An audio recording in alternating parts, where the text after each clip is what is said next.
আমি বর্ষা। ছোটবেলা থেকে একটা কথা শুনে আসছি, তুমি দেখতে মিষ্টি, তবে আর একটু ফর্সা হলে আরো সুন্দর লাগতো। যেন সৌন্দর্যের একমাত্র মাপকাঠি গায়ের রং। যত বড় হচ্ছিল তত বুঝতে পারছিলাম সমাজের চোখে সুন্দর মানে একটা নির্দিষ্ট ছাঁচ। সেই ছাঁচের বাইরে কেউ সুন্দর হতে পারে না। তবু আমি ভেতরে ভেতরে ভিন্নভাবে ভাবতাম। কারো হাসি, কারো কথা বলার ভঙ্গি, কিংবা দুর্দিনে পাশে দাঁড়ানোর সাহস, এই সব তো বেশি দামি।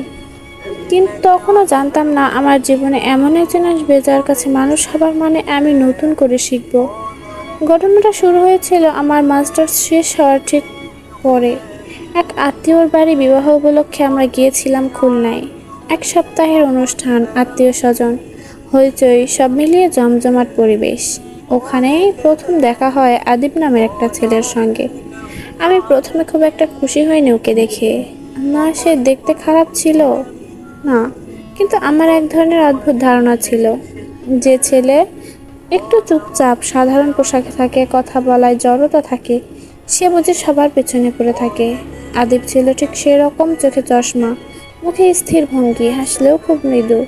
আমি তাকে তেমন পাত্তাই দিইনি, কিন্তু ধীরে ধীরে বুঝতে পারি পুরো অনুষ্ঠান জুড়ে সব সমস্যার সমাধান যেন ওর কাছে থেকেই আসছে। বিয়ের কেক আসেনি, ও কেক এনে দিল। দুলাভাইয়ের জুতো হারালো নিয়ে হইচই, ও একাই খুঁজে বার করলো।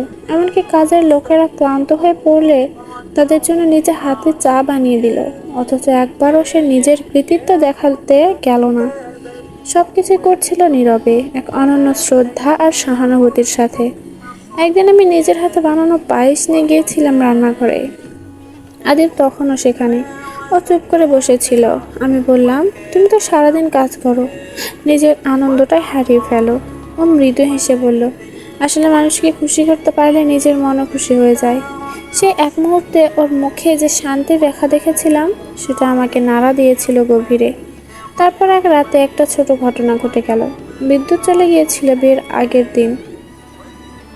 সবাই টেনশনে, অনেকে রেগে যাচ্ছিল, কেউ অস্থির। আদিব তখনও বাইরে ছিল। ফিরে একটা টর্চ হাতে সবার ঘর দেখে নিল। দিদিমার ঘরে গিয়েছিল, নিশ্চিত হয়ে এলেন উনি ভালো আছেন কিনা। তারপর একসাথে কয়েকটা মোমবাতি জ্বালিয়ে সব শিশুরা যাতে ভয় না পায়, তাদের সঙ্গে খেলায় মেতে উঠল। আমি দাঁড়িয়ে দাঁড়িয়ে দেখছিলাম এই মানুষটা, যার গায়ের রং ধলা নয়, যার হাসি খুব জোরে নয়, যার চেহারায় কোনো আলাদা চমক নেই, সে কিভাবে একজন মানুষের হৃদয়ে জায়গা করে নিচ্ছে। আমার নিজের মনে অজান্তে একটা পরিবর্তন হচ্ছিল। ঘটনা ঘটল অনুষ্ঠান শেষে একদিন আগে। বিকেলবেলা আমি ছাদে দাঁড়িয়ে আছি, হালকা বাতাস বইছে। পেছন থেকে কেউ বলল, এক কাপ চা খাওয়া যাবে? আমি তাকিয়ে দেখি আদিব, ওর হাতে দুটো কাপে চা। আমি অবাক হয়ে বললাম, তুমি জানো আমি চা খাই?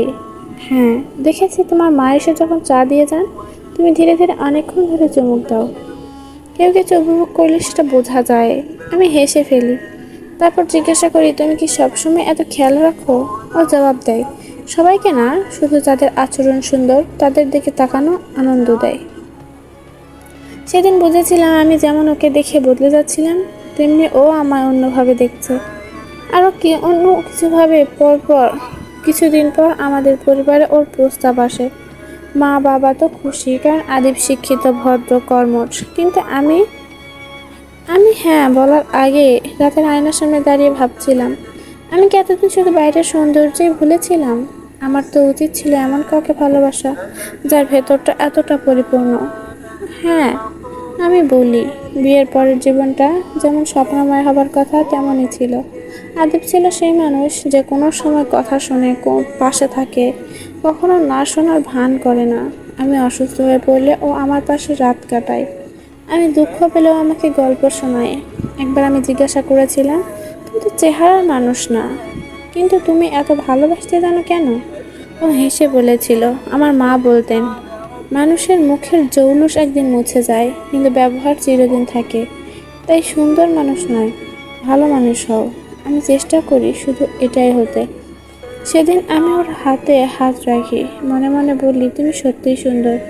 মানুষ দেখতে যেমনই হোক, তার চেহারা একদিন বুড়িয়ে যাবে, বদলে যাবে, কিন্তু তার ব্যবহার, তার আচরণ, সেটা যদি ভালো হয়, তবে সে চিরকাল সুন্দর হয়ে থাকবে সকলের হৃদয়ে।